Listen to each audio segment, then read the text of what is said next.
Sesaat lagi Anda akan menyimak Bincang Psikologi Keluarga. Terima kasih sahabat MK, Anda masih bersama kami di kesempatan pagi hari ini. Kita masih berbincang bersama dengan Pak Wasmin dan Bu Lilis, masih berkaitan dengan mendampingi anak, mengenali diri, part yang ke-11. Kami juga undang Anda untuk kemudian menjawab pertanyaan yang ke-14, yaitu berkaitan dengan apa yang membuat saya takut. Anda bisa sampaikan ke 0811-224-1027. Pak Wasmin, Bu Lilis, kita sapa terlebih dahulu ya, yang sudah bergabung. Ada sahabat kita, sahabat Inei dari Cirebon. Sahabat kita juga bingung katanya, kenapa ya saya takut sama cacing dan takut juga sama domba katanya. Jadi sahabat kita takut sama cacing dan domba, tapi saya tidak tahu kenapa ya, begitu. Itu yang pertama, akan ditanggapi atau kita baca dulu yang lain? Yang lain coba, baca dulu. Baik, kemudian ada sahabat Mahadi dari Kota Bandung, yang membuat takut adalah takut kepada Allah, katanya jika amalan tidak diterima saat Ramadan. Terus takut hantu karena serem katanya. Kemudian takut terkena COVID ketika keluar rumah. Itu dari dua sahabat kita yang bergabung. Kemudian kalau yang ketiga ini ada yang bergabung, tidak disebutkan namanya, tapi ini bentuknya pertanyaan. Katanya Ibu Lilis, dari Ibu Ilis dari Cililin. Bu Lilis dan Pak Wasmin mau bertanya, bagaimana mendidik anak agar mereka ini justru jadi pemberani dan tidak takut atau tidak malu-malu katanya. Silakan Pak Wasmin, Bu Lilis.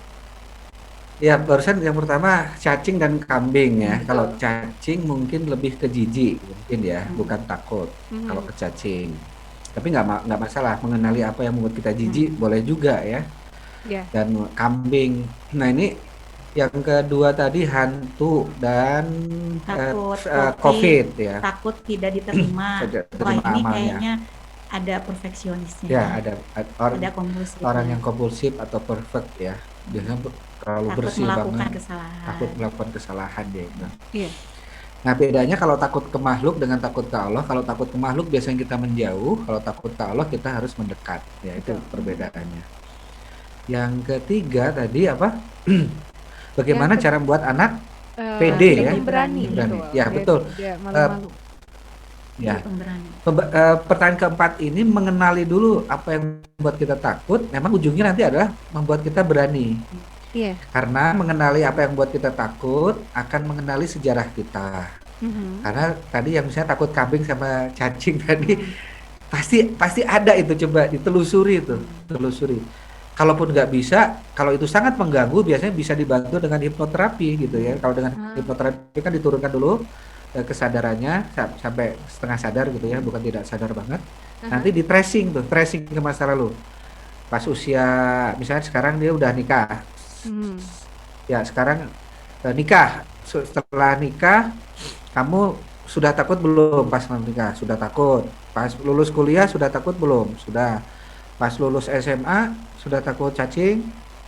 Sudah. Lulus SMP nggak takut cacing misalnya gitu. Nah nanti di tracing tuh sampai SMP kelas 1, kelas 2 nanti ketemu tuh takutnya sampai kejadiannya gitu. Nah biasanya itu kalau emang ada kejadian tertentu yang buat dia takut, kalau di tracing bisa ketemu ya. Tapi kalau tidak ketemu juga bisa jadi itu takut yang dipelajari, jadi sedikit demi sedikit.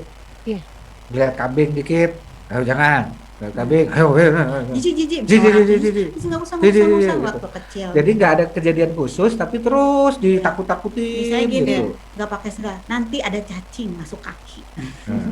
Keluar lagi kan anak-anak itu biasanya emang senang nggak pakai alas kaki ya, keluar terus ada mungkin ibu-ibu tuh kan pengen rumahnya bersih gitu. Nanti kalau ngepel aja capek. Jadi akhirnya terjadi anaknya keluar pakai sendal, terus anaknya nggak pakai sendal, sok nanti ada cacing masuk, sok ada cacing. Jadi akhirnya emang lama-lama dia ya cacing itu suatu yang menakutkan gitu untuk anak gitu.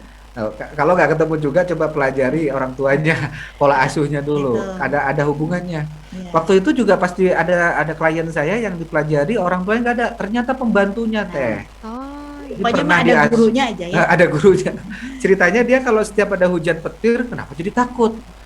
Ada kejadian apa? Nggak ada kejadian apa-apa. Pola asuhnya gimana? Orang tuanya nakut-nakutin? Enggak. Nah, pas di tracing lagi ternyata pembantunya. Atau film juga misalnya film-film tertentu yang membuat takut atau berani, kayak ada film ulat ya, ulatnya dibuat lucu, anak-anak jadi seneng ke ulat gitu. Nah itu jadi bisa emang ada gurunya, ada imitasi meniru, atau emang simbolik ya. Kalau simbolik biasanya berkaitan dengan emosi, dan simbolik bisa dibantu dengan hipnoterapi. Iya, betul. Nah, nanti kenali dulu apa yang buat dia takut, entah terhadap objek tertentu yang memang benar-benar harusnya takut, atau objek yang tidak seharusnya takut. Itu namanya fobia ya. Yang kedua adalah ketakutan-ketakutan yang sifatnya sosial ya, Bilis ya. Contohnya ada ibu-ibu yang kalau mau nganter anaknya takut banget, bukannya takut apa-apa, takut nanti ada ibu-ibu yang lagi berkumpul, dia gak bisa gabung, takut bergabung dengan ibu-ibu ya. Itu termasuk takutan sosial ya, Bilis ya. Nah, itu juga harus di fobia sosial. Misalnya kayak ketemu orang banyak, nanti takut ditanya, nanti jawabnya salah gitu. Nah, itu ketakutan sosial. Nah, setelah kita mengidentifikasi ketakutan diri kita, baru kita mulai melakukan treatment baik ke diri kita maupun ke anak kita. Treatmentnya dibuat perlahan-lahan, perlahan-lahan. Yang disebutnya apa ya? Kalau dalam psikologi logoterapi gitu ya. Kalau misalnya dia takut pada cacing, mulai dari gambar cacing, gambar sketsanya aja. Nanti mewarnai cacing, terus gitu. Nanti cacing mainan cacing, video cacing dulu, video cacing, mainan cacing. Kalau yang tadi takut domba, mulai dari gambar domba yang titik-titik itu kan. Itu berarti sedang menghadapi ya? Iya, dia fight ya, lawan ketakutan, bukan lari, lari. Karena kita itu nanti Pak Wasmi punya pengalaman ketika ada takut itu, pengalaman kita yang kita buat apakah lari atau menghadapi. Sekali kita punya pengalaman lari, kita akan nanti kalau ada masalah akan mudah untuk lari. Tapi ketika kita menghadapi, ketika ada masalah lagi, kita akan lebih menghadapi dulu aja.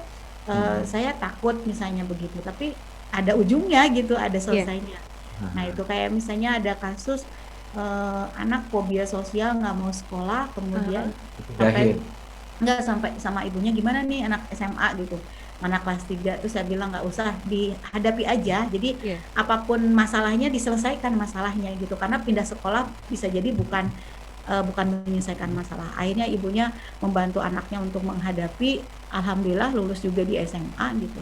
Nah ketika perguruan tinggi terjadi lagi anaknya gitu pengen pindah, tapi ternyata ibunya juga tidak terlalu horor karena dulu pernah punya pengalaman untuk menghadapi, dan anaknya juga istilahnya ketika udah ngobrol aja sama bulis, pas ngobrol sama bulis udah emang apa masalahnya, oh itu iyalah biasa adaptasi karena emang ketemu dengan teman-teman baru gitu ya, yang sifatnya mungkin belum kegagetan, biasa. Saya bilang saya juga dulu begitu, dan akhirnya tidak memutuskan untuk pindah jurusan gitu. Kenapa? Karena anak ini dulu pernah punya pengalaman menghadapi masalah. Tapi banyak orang tua misalnya, ini udahlah pindahin sekolah. Nah nanti ketika ada masalah gampang minta pindah lagi gitu. Atau udah kerja Pak Wasmin, pindah kerja. Gimana kalau punya istri, punya anak, masa pindah? Nggak mungkin gitu. Betul. Nah, itu.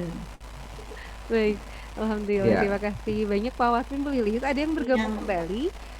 Kita sapa kembali, ada sahabat kita, sahabat Agus dari Cibiru. Kalau saya takut sama kodok, tapi juga saya tidak tahu katanya kenapa. Pokoknya kalau melihat kodok berasa geli gitu katanya, geli-geli gitu katanya. Kemudian ada Ibu Eva dari Setiabudi. Kalau Ibu Eva ini takut dengan suara halilintar yang keras.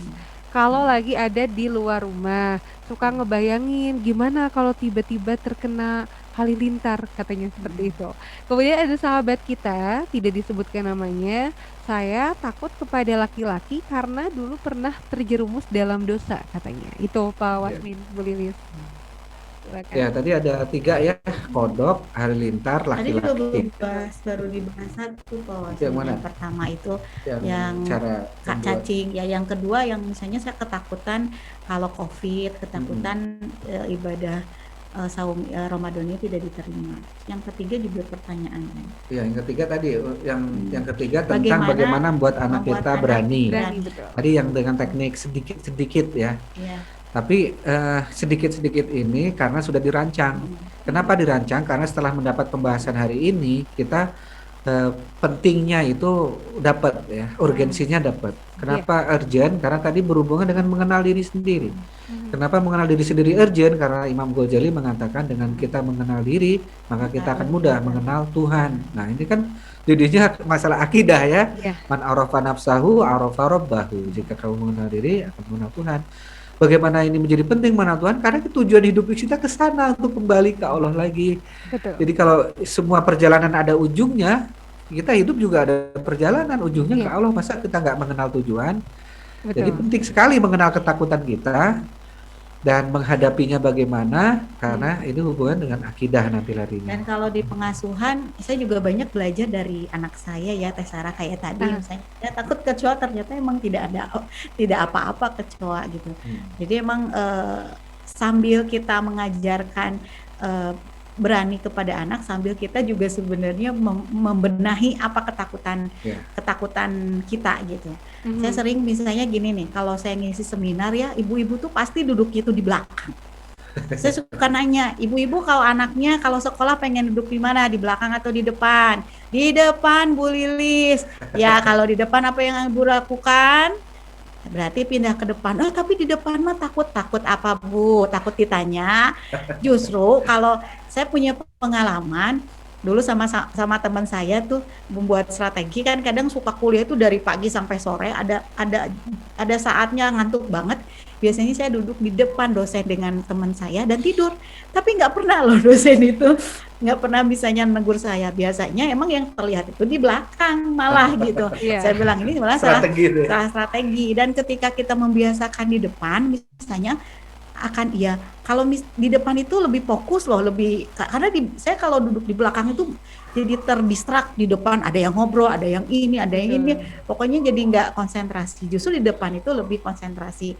Saya bilang ke ibu-ibu, jadi kalau misalnya anak-anak kita pengen lebih berani, pengen di depan, apa yang dilakukan? Kitanya dulu belajar.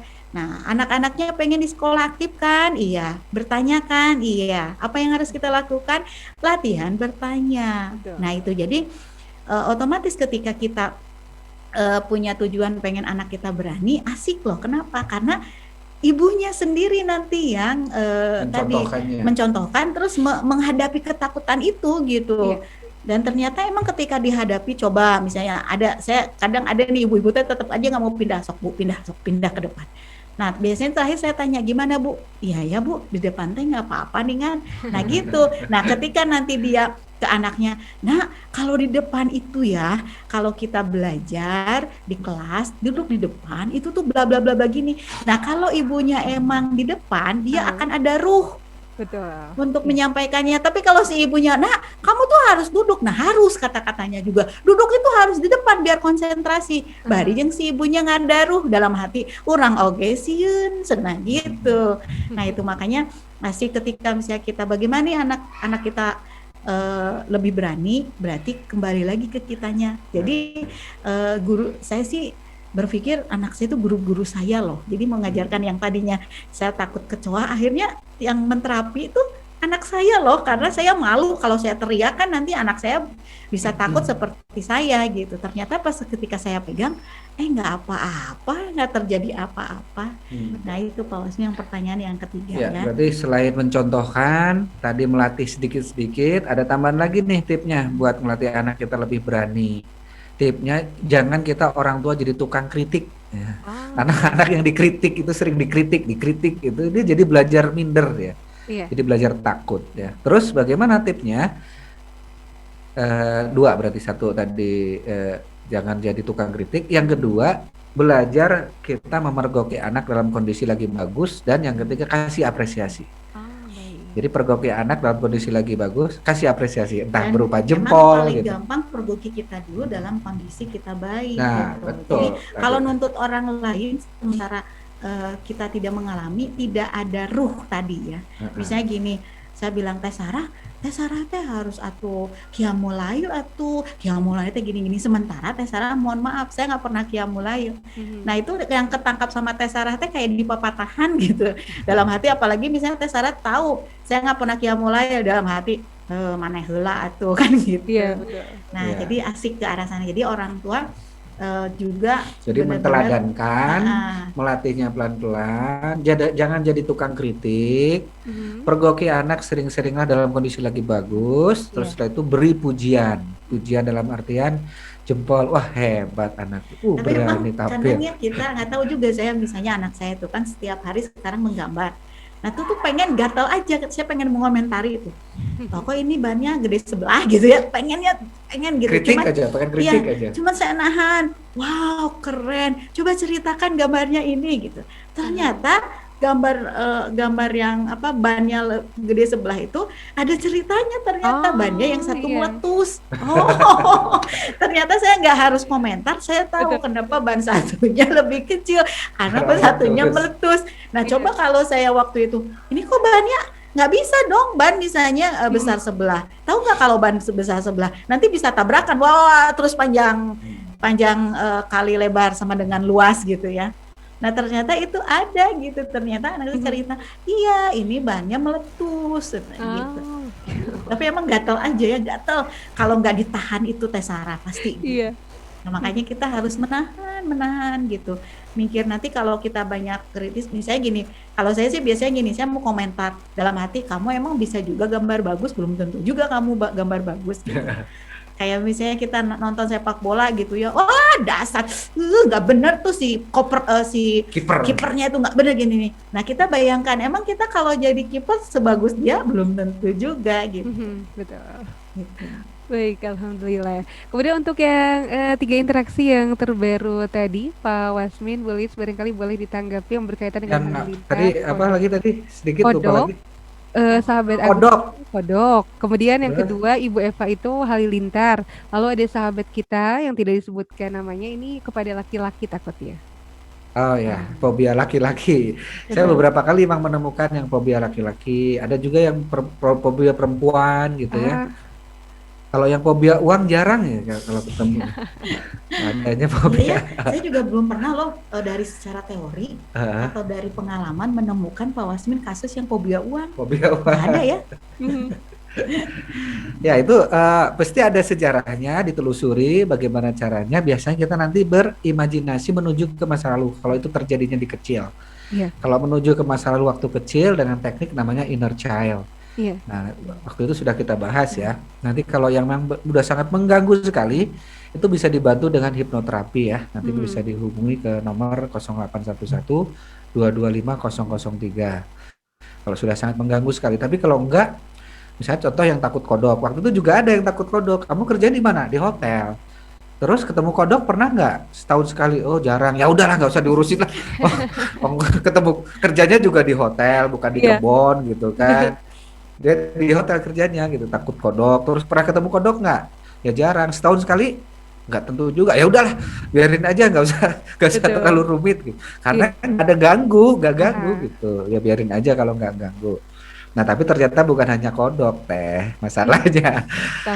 Ada yang lain juga gitu. Ada minder juga kepada bidang lain. Nah ya udah kalau itu kita fokus ke sana aja gitu.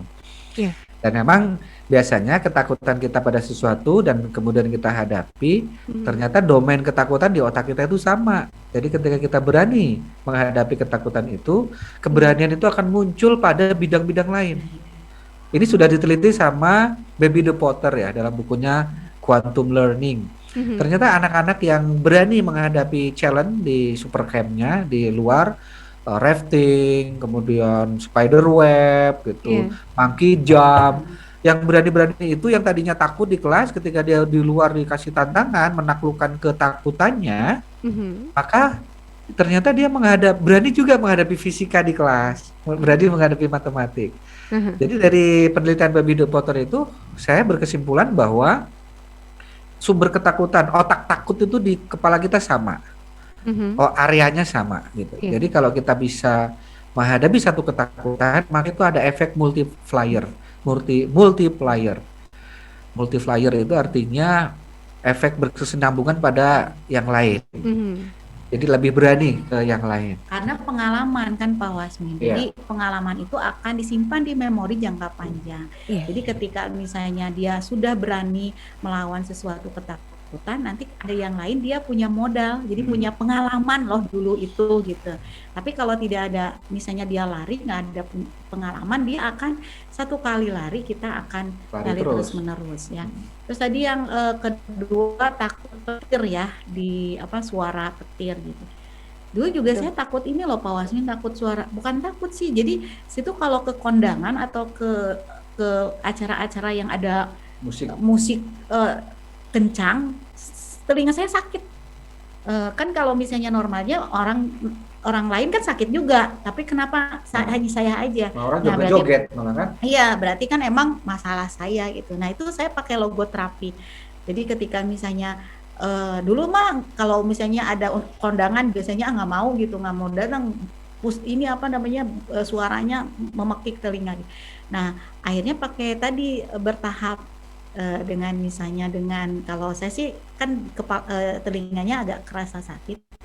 Pernah saya coba pas datang di peresmian pesantren dan itu soundnya bagus banget gitu ya, yang lain soundnya bagus tapi kok saya tersiksa gitu waktu itu. Nah yang saya lakukan dulu ada tisu Pak Wasmin, tisu, kemudian saya masukkan dua-duanya tisu ke telinga saya. Nah terus nanti tisunya itu Pak Wasmin tarik sedikit,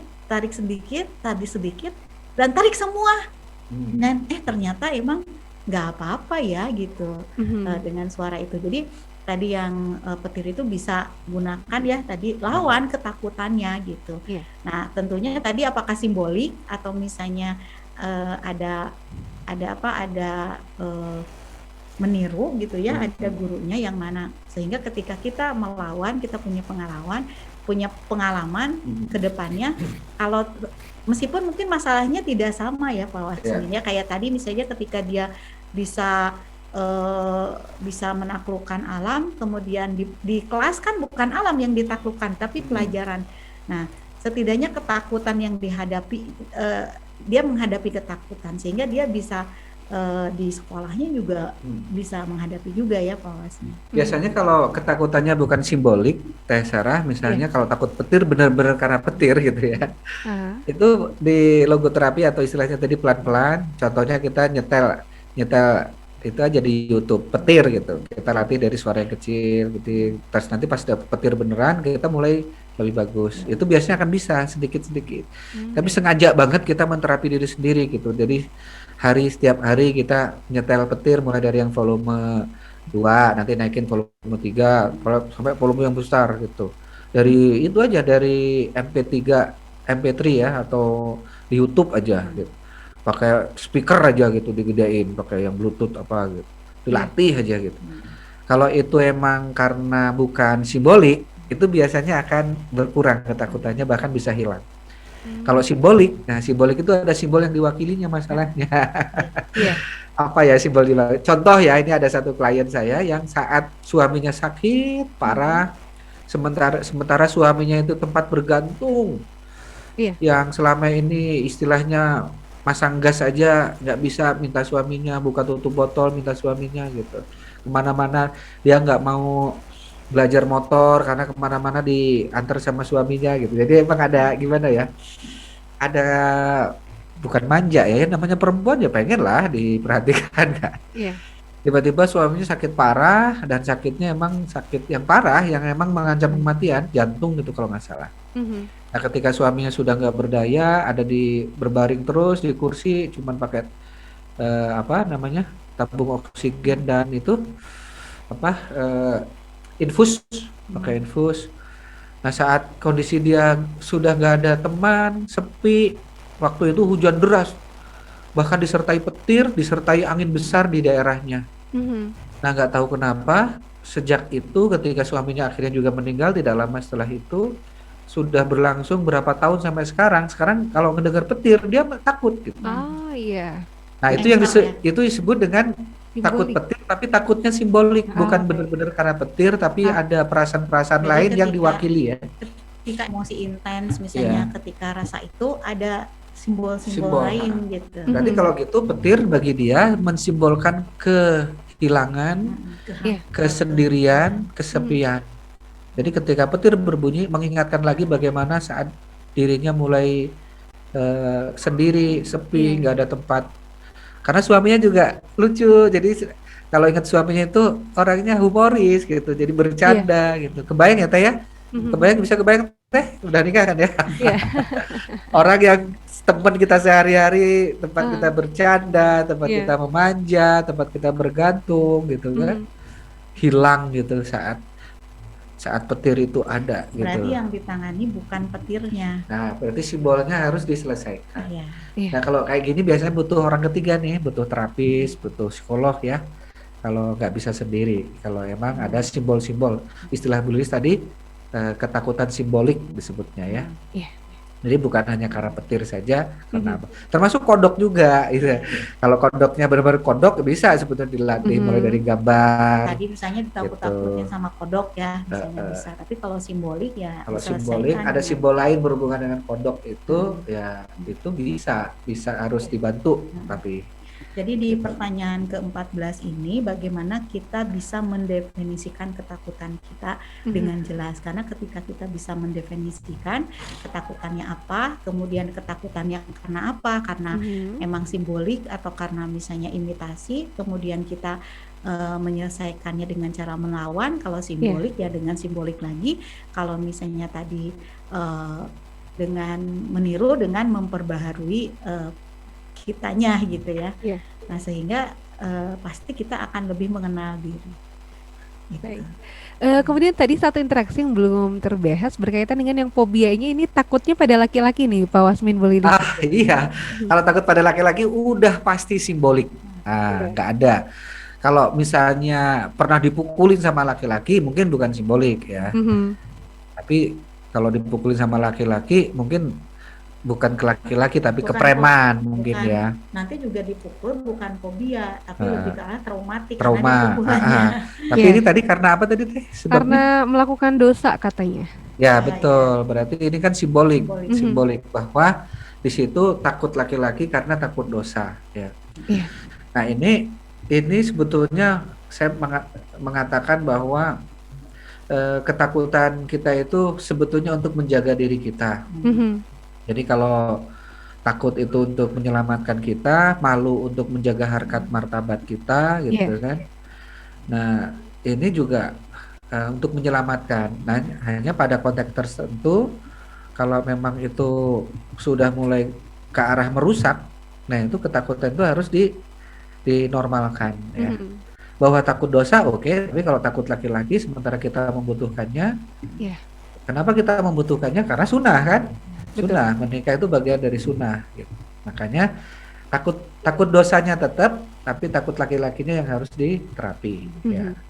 Nah itu nanti harus dibantu tuh secara agak detail, karena nanti biasanya larinya ke sejarah-sejarah sebelumnya juga gitu. Ciri-cirinya apa sejarah sebelumnya? Kan banyak juga wanita yang mungkin pernah berzina dengan laki-laki tapi tidak otomatis langsung takut laki-laki. Tapi kenapa dia jadi simbolnya ke arah laki-laki? Nah ini kita runut biasanya. Makanya ini penting banget ya mengenali ketakutan kita, jadi mengetahui sejarah kita, akhirnya mengetahui diri kita. Nah berarti nanti perlu dibantu dirunut ke sebelum berhubungan dengan laki-laki itu ada apa, riwayat pengasuhannya bagaimana. Nah nanti itu harus dibantu dirilis. Gitu, bantu dirilis. Sementara kalau Teteh belum bisa mungkin ke tempat terapi atau kemana, bisa dibantu dengan diri sendiri, caranya dengan inner child ya. Simpelnya gini inner child, simpelnya gini. Inner child itu Teteh kembali ke masa lalu menemui diri Teteh kecil. Memeluknya, merangkulnya, menasehatinya tapi sebagai individu dewasa gitu. Jadi kemudian ngajak bicara diri kecil itu, terus katakan bahwa saya akan melindungimu, saya akan menjagamu gitu. Kemudian dilakukan reprogramming ulang ya. Dengan biasanya memaafkan orang-orang yang telah menyakitinya atau apa gitu.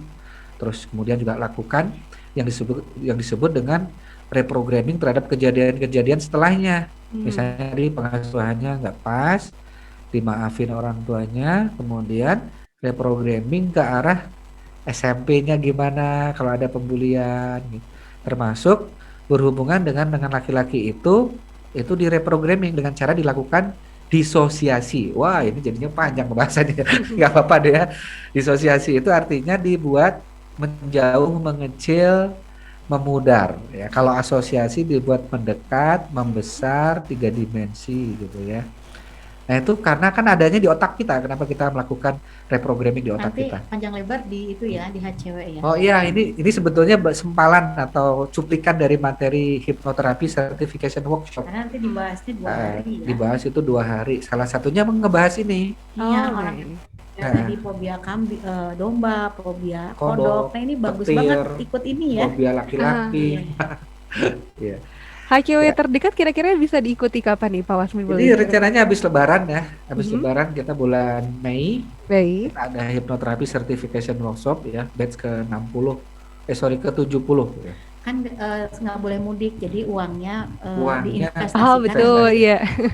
Diri lebih jadi produktif nanti ya kalau betul. Ya, Baik. silakan yang sudah berminat boleh catat dulu nomornya ya Teh. Berapa Teh nomornya Teh? Di 0811225002 begitu ya. Jadi boleh catat dulu nomornya. Jadi uang untuk mudik insya Allah bisa lebih bermanfaat ya. Ini nampaknya sepertinya kita akan lanjutkan untuk pertanyaan ke-15 di pekan depan Pak Wasmin, Bu Lilis ya.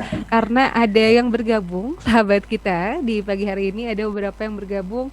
Pertama ada sahabat Utik dari Yogyakarta. Sahabat Utik ini yang menjadi ketakutan adalah takut menyakiti orang lain katanya. Kemudian ada Ibu Susi Ratna Dewi dari GBS. Kalau Ibu Susi ini takut hujan angin, petir, dan akhirnya saya suka bingung harus berbuat apa karena ketika ada hujan angin dan petir saya suka gugup atau gemper katanya. Kemudian ada sahabat Eviet dari Cimahi. Kalau sahabat Eviet dari Cimahi ini takut sama ayam karena pernah dipatok. Dan takut sama kambing. Ini menarik ceritanya karena pernah dikejar anak kambing sampai kamar katanya. Bagaimana cara untuk menerapinya Pak Wasmin, Bu Lili, silakan. Ya, untuk yang terakhir itu benar-benar takut karena objek ya, bukan simbolik ya. Yang tadi dikejar anjing sama apa tadi? Yang dipatok ayam. Betul. Nah, itu benar itu. Nah, karena benar bukan simbolik, lebih mudah justru yang itu. Dimulai dari tadi sedikit-sedikit memberanikan diri gitu kan, tidak semua ayam juga galak gitu. Iya. Jadi dari gambar dulu. Biasanya ayam yang galak itu ayam yang lagi bawa anak ya. Iya. Kalau itu sebenarnya galak itu juga karena dia takut. Iya. Ayamnya takut kalau anaknya ini, makanya dia jadi galak gitu. Jadi kalau sesuatu yang wuk gitu, biasanya malah karena dia takut. Gitu. Betul. Nah, saya juga pernah dipatokin sedikit. ayam gara-gara ayamnya beranak, saya lewat tiba-tiba dikejar sama induknya gitu. Sampai sekarang juga merasakan takut gitu.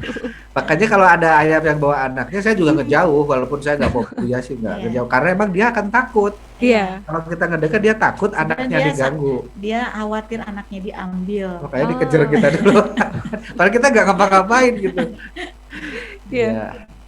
Nah, emang harus dilatih, tapi lebih mudah ya, termasuk ke kambing gitu, kasih makan kambing, kalau di kebun binatang itu ya. Kalau ke kampung, sekali kita bisa menaklukkan ketakutan dalam diri kita, itu efeknya akan banyak. Jadi berani-berani juga di bidang-bidang lain. Pengalaman ya. Akan ada experience. Karena ada pengalaman yang memori yang masuk, kejadian yang masuk ke memori. Termasuk yang tadi dia takut petir dan angin ribut itu kalau takutnya simbolik harus dicari, ditelusuri di masa lalu. Biasanya nanti dibantu sama terapis ya. Tapi kalau takutnya emang benar-benar ngalamin nggak simbolik ya. Nah, biasa bisa dibantu dengan teknik bertanya pada diri sendiri ya. Gimana itu? Kenapa saya takut petir? Apa yang ditakuti dari petir? Misalnya cahaya. Emang kenapa dengan cahaya petir? Terus aja. Sebenarnya kalau masalah emosional mah nggak ada jawabannya gitu ya. Dan kalaupun ada jawabannya itu yang tetap aja nggak selesai gitu. Kayak itu. Nah, nanti akhirnya ketika ya nggak apa-apa dengan cahaya, nggak apa-apa. Emang biasanya kalau emosi ujung-ujungnya ya bahayanya itu ujung-ujungnya kematian. Dan emang tidak bisa dijawab ketika orang ya kenapa emang kalau mati meninggalkan mati itu mah di mana aja. Nah itu nggak bisa jawab gitu biasanya. Nah, setelah itu iya juga ya gitu. Terus kita harus banyak juga memberikan input pengalaman yang misalnya bacaan tentang petir itu gunanya apa, kemudian petir itu juga sesuatu yang positifnya ya gitu, sehingga nanti yang ada yang di pikiran yang negatif itu harus diganti dengan banyak informasi yang berkaitan dengan yang positif tentang petir itu. Jadi bisa tanya. Tapi kalau misalnya petir boro-boro mau nanya diri sendiri, Bu Lilis, sayanya aja jadi panic attack, nggak bisa ngapa-ngapain. Nah kalau terjadi begitu, emang yang paling efektif adalah dengan relaksasi. Dan relaksasi itu kan diawali dengan pernapasan. Jadi kita napas, tarik, tahannya lebih lama, hembuskan pelan-pelan lewat mulut terus aja gitu. Jadi kita fokus pada napas, nanti lama-lama detak jantung kita tenang, lama-lama juga aliran darah kita tenang. Nah, setelah itu ditanya, kenapa emang dengan petir? Kan petir ciptaan Allah. Apa yang ditakutkan? Terus aja ditanya terus gitu. Kita menanya diri itu juga bisa teknik untuk kita ketika menghadapi sesuatu ketakutan, Pak Wasmin. Iya, doanya seperti yang di Al-Maksurat yang biasa dibagi tuh, yang di MKFM juga sering di setel. Allahumma inni a'udzubika minal hammi wal hazan wa a'udzubika minal ajzi wal kasal wa a'udzubika minal jubni wal bukhl wa a'udzubika min walabatid daini wa qahrir rijal. Memasukkan informasi ya. Iya, itu salah satu kita berdoa. Dengan doa itu ketika menghadapi takut himpitan, takut kesusahan, bahkan takut menghadapi hutang piutang gitu ya. Makanya kalau dari terjemahannya, ya Allah aku berlindung kepadamu dari kesusahan dan kedukaan, aku berlindung kepadamu dari lemah dan malas, aku berlindung kepadamu dari takut, miskin dan kikir, aku berlindung kepadamu dari banyak hutang dan paksaan orang-orang yang kuat. Ya, orang-orang yang pasrah memaksa, ya. Pasrah kembalikan kepada ya Allah, lindungilah aku gitu. Karena emang kalau lagi kondisi begitu ya hanya kepada Allah. Nah itu pasrah ya Pak.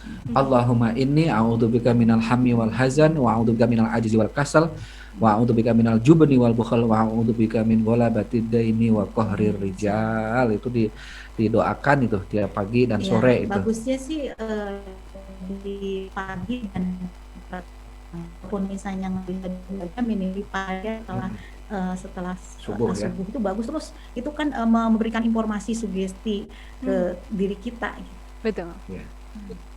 Dan yang masih ketakutan anaknya masuk SD, gimana SD yang bagus gimana, nah ini segera hentikan ketakutannya karena di Bandung Timur sudah ada SD Anak Langit ya Teh ya. Silakan yang mau mendaftar, Teh Sarah boleh sebutkan. Baik. Jadi bisa untuk kemudian informasi lebih lanjutnya nanti boleh menghubungi ke 0811-225-002 Pak Wasmin begitu ya? Ya. Baik. Betul. Di akhir Pak Wasmin boleh barangkali ada hal yang ingin disampaikan untuk sahabat MQ di rumah, silakan sebagai penutup. Ya, sebagai penutup, mengenali ketakutan kita, sebetulnya kita sedang mengenali diri kita sendiri, karena ketakutan itu rata-rata ada sejarahnya, sejarah ketakutannya, berarti kita sedang menelusuri masa lalu kita. Dan untuk orang tua yang ingin melatih keberanian pada anak, mulailah dengan menteladankan, yang kedua melatihnya sedikit demi sedikit, menyuntrungkan istilahnya, tapi sedikit demi sedikit. Kemudian yang ketiga, pergoki anak dalam kondisi bagus. Yang keempat, kasih apresiasi ya.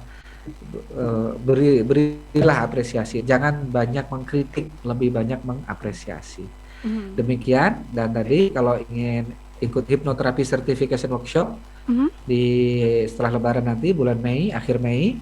Dan yang mau menyekolahkan anak SD atau yang memindahkan anaknya di kelas 1, kelas 2, kami menerima SD Anak Langit alias Anak Langit Islamic Elementary School di Bandung Timur, daerah Cileunyi, daerah Cibiru, Ranca Ekek, Jatinangor. Silakan mendaftarkan ke SD Anak Langit ke nomor yang sama 0811-225-002. Kita ketemu lagi minggu depan untuk bahas pertanyaan yang sangat penting sekali. Minggu depan di pertanyaan ke-15 ya. Baik, alhamdulillah. Terima kasih banyak Pak Wasmin, Bu Lilis. Selamat untuk beraktivitas kembali di hari ini. Terima kasih. Wassalamualaikum warahmatullahi wabarakatuh. Waalaikumsalam warahmatullahi wabarakatuh. Demikian sahabat MK, perbincangan kita bersama dengan Pak Wasmin dan Ibu Lilis berkaitan dengan mendampingi anak mengenal diri part ke-11. Insya Allah satu pertanyaan terakhir, nanti kita akan lanjutkan di pertemuan selanjutnya.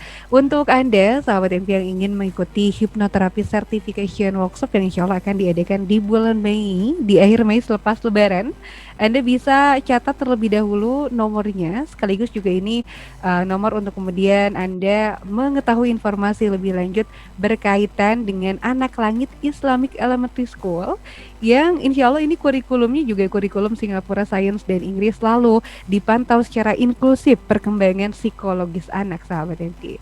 Bertempat di daerah Bandung Timur yaitu dalam Kompleks Bumi Panyawangan. Anda bisa hubungi 0811 225 002. Kita akan lanjutkan dalam segmen MKpedia untuk Anda.